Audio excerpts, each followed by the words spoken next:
గత ఒక వారం నుంచి ఎవరో నేను కొత్త మనిషిలాగా అసలు ఎలా ఇచ్చారు ఈవిడికి ఒక ఎమ్మెల్సీ అని ఒక వింతగా ప్రశ్నలు వేయడం జరుగుతుంది. అంటే మీడియాలో జరుగుతుంది. అది మీడియా వాళ్ళు వేయడం కాదు, అది ఎవరు అడిగిస్తున్నారో కూడా మాకు తెలుసు. పాపం బీజేపీ టీఆర్ఎస్ వాళ్ళకి ఏం అర్థం కావట్లేదు అనుకుంటాను. ఒక మహిళగా మీ రెండు పార్టీలకు నేను సేవలు అందించాను. మీరు సరైన నిర్ణయం తీసుకోకపోబట్టి మీ పార్టీని విడిచి నేను బయటికి వెళ్ళాను. ప్రజల్ని ఏ రకంగా మోసం చేయాలో ఆ రకంగా మీరు మోసం చేస్తున్నారు. సో ఈ రకంగా నేను బయటకు వచ్చి మనిషి నేను కష్టపడి ఒక మహిళగా కొట్లాడి నిజాయితీగా ఉంటే ఇవాళ ఒక ఎమ్మెల్సీ నాకు ఇచ్చినందుకు ఎందుకో మీకు అంత బాధ నాకు అర్థం కావట్లేదు. అంటే రేపు రాబోయే రోజుల్లో హౌస్లో మీ బండారాలని బయట పెడతానని భయం వేస్తుందా? హార్ట్ అటాక్లు వస్తాయా మీకు? నేను అడుగుతున్నాను.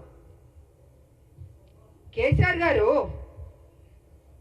మీ పార్టీలో నా పార్టీని విలీనం చేయించుకున్నారు, తల్లి తెలంగాణ పార్టీని. మీరు నా ఎమ్మట పడ్డారు కానీ నా పార్టీని విలీనం చేయమని నేను మీ పార్టీలోకి వస్తానని నేను అనలేదు. ఈ రకంగా మీరు నా విలీనం చేయించుకొని నా చేత పని చేయించి ఉద్యమాలు అన్నీ చేశాను, కష్టపడ్డాను. కానీ మీరేం చేశారండి? ఒక మహిళని ఏ కాంగ్రెస్ తెలంగాణ ఇస్తాం అని చెప్పడం జరిగిందో అదే రోజు రాత్రి ఏ మాత్రం గ్యాప్ ఇవ్వకుండా, సమయం ఇవ్వకుండా, ఆ ఆనందాన్ని నేను తీసుకోనివ్వకుండా 12ంటికి సస్పెండ్ చేశాడు కేసీఆర్. వాస్తవాన్ని మాట్లాడుకుందామండి. ఎందుకు వాస్తవాలు కప్పిపుచ్చుకుంటారు? విజయశాంతికి సంబంధమే లేదా? తెలంగాణ విజయశాంతి పోరాడలేదా? ఫర్ కైండ్ ఇన్ఫర్మేషన్ 1998 నా రాజకీయ జీవితం మొదలైంది బీజేపీ నుంచి. ఇది అందరికీ తెలిసిన సత్యం. ఒక ఓటు 2 రాష్ట్రాలు అనబట్టే నేను వెళ్ళాను. కానీ వాళ్ళు నిలబెట్టుకోలేదు. అందుకే బయటకు వచ్చి తల్లి తెలంగాణ పార్టీ నడిపించాను. నేను ఒక మహిళగా ఆల్మోస్ట్ 4.5 to 5 years నేను ఉద్యమాలు చేశాను. అప్పుడు కేసీఆర్ గారు ఎక్కడ ఉన్నారంటే ఆయన టీడీపీలో ఉన్నారు. ఆయన టీడీపీలో ఉండి ఆయనకి మంత్రి పదవి ఇవ్వలేదు కాబట్టి అప్పుడు బయటకు వచ్చి ఆయన ఉద్యమం ఎత్తుకున్నారు. అప్పటికే నేను ఉద్యమం అన్నది స్టార్ట్ చేశాను. తెలుసుకోవాలండి. కొంచెం వెనక్కి వెళ్ళి, బహుశా అందరికీ తెలుసు కానీ తెలియనట్టు నటిస్తుంటారు. అంటే ఒక బురద జల్లడం కేసీఆర్ ఒక్కడే కాదండి, ఆయన సొత్తు కాదు తెలంగాణ. 1200 మంది చనిపోయారు తెలంగాణలో. ఎంతో మంది త్యాగం చేశారు, ఎంతో మంది కొట్లాడారు.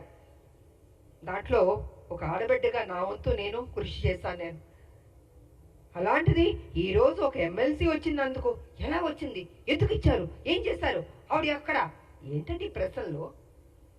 తెలంగాణ పార్లమెంట్లో 2 ఎంపీలు వెళ్ళారు కదా. 2 వెళ్ళినప్పుడు కొట్లాడుతున్నప్పుడు కేసీఆర్ ఎందుకు ఎగ్జిట్ అయిపోయాడండి? చివరిదాకా ఉంది. ఆ రోజు మా ఎంపీలు, కాంగ్రెస్ ఎంపీలు అందరూ ఉన్నాం, పెప్పర్ స్ప్రేలు కొట్టారు. నార్త్ ఎంపీలు అందరూ చితక బాదుతున్నారు మమ్మల్ని ఎంపీని. నేను మీరా కుమార్ గారిని ఇలా పట్టుకుని నిలబడ్డాను. నేను ఇంత చేస్తే ఇదండి మీరు మాకు చూపించే కృతజ్ఞత? ఇదా మీ కుట్ర బుద్ధి? అంటే మీకు బడుగు బలహీన వర్గాలంటే నచ్చదు దొర, మీ దొర బుద్ధి ఏదో చూపించుకుంటున్నారు. అందుకే నేను దొర అంటున్నాను. నేను బడుగు బలహీన వర్గాలకి గౌరవం ఇవ్వడం నేర్చుకోండి. అదే బడుగు బలహీన వర్గాలు బీసీ కానీ, ఎస్సీ కానీ, ఎస్టీ కానీ, మైనార్టీ కానీ లేకపోతే మీరు ఈరోజు ఈ పొజిషన్లో ఎక్కడ ఎలా ఉంటారు? మీరు గతంలో ముఖ్యమంత్రి ఎలా అయ్యారండి? మీ దొరలు ఒక్కడే వేస్తారా? ఇంతమంది ఓటు వేయబట్టి మీరు ముఖ్యమంత్రి అయ్యారు, ఇంతమంది త్యాగం చేయబట్టి మీరు ముఖ్యమంత్రి అయ్యారు. అది గుర్తుపెట్టుకోండి దొరగారు. నింద వేయడం కాదు రామలమ్మ మీద. మీలా పిరికి బంధం నేను మాత్రం కాదు. గత్సున్న మహిళని, త్యాగం చేసిన మహిళని, నా ఆస్తులు అమ్మి పెట్టారు తెలంగాణకి. ప్రతిరోజు మీరు నన్ను అవమానించారు, నాతో పని చేయించారు, నేను ఉద్యమాలు చేశాను. నా పార్టీ, నా తల్లి తెలంగాణ పార్టీ ఉంటే మీరు హింస పెట్టి ఆ రోజు జయశంకర్ గారిని నా దగ్గర పంపించి విలీనం చేయండి అని చెప్పింది మీరు కదా. నేను విలీనం చేస్తానన్నానా? నేను సరే,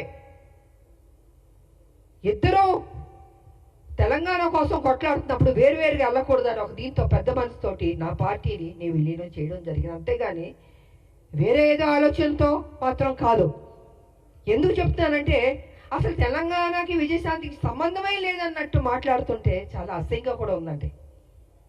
ఒక ఆడబిడ్డని మెచ్చుకోవడం నేర్చుకోండి. మీకు మెచ్చుకోవడం మనసు రాకపోతే నోరు మూసుకుని కూర్చోండి. అంతేగాని మీ ఇష్టం వచ్చినట్టు ఎందుకు ఇచ్చారంటే ఇచ్చారండి కాంగ్రెస్ ఒక ఎమ్మెల్సీ. ఆ ఎమ్మెల్సీ ఇచ్చినందుకు కూడా మీకు అంత బాధ వేస్తుంది బీజేపీకి, టీఆర్ఎస్ అంటే. మా రాజకీయ నాయకుల శత్రువులారా బంద్ చేయండి. మా ఉద్యమ నాయకులు మేము మిమ్మల్ని వదిలిపెట్టాం.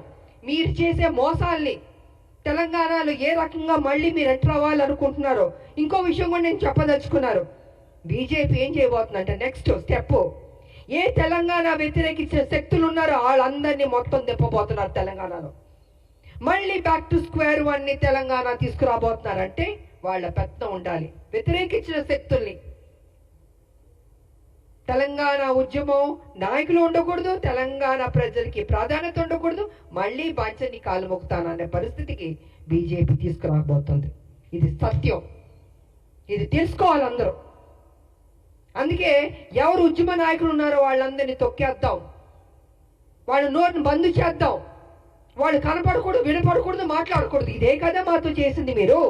మీ పార్టీలో ఉంటే ఏం గౌరవాలు ఇచ్చారు? ఎందుకు మీ పార్టీలు బయటికి వెళ్ళాల్సి వచ్చింది?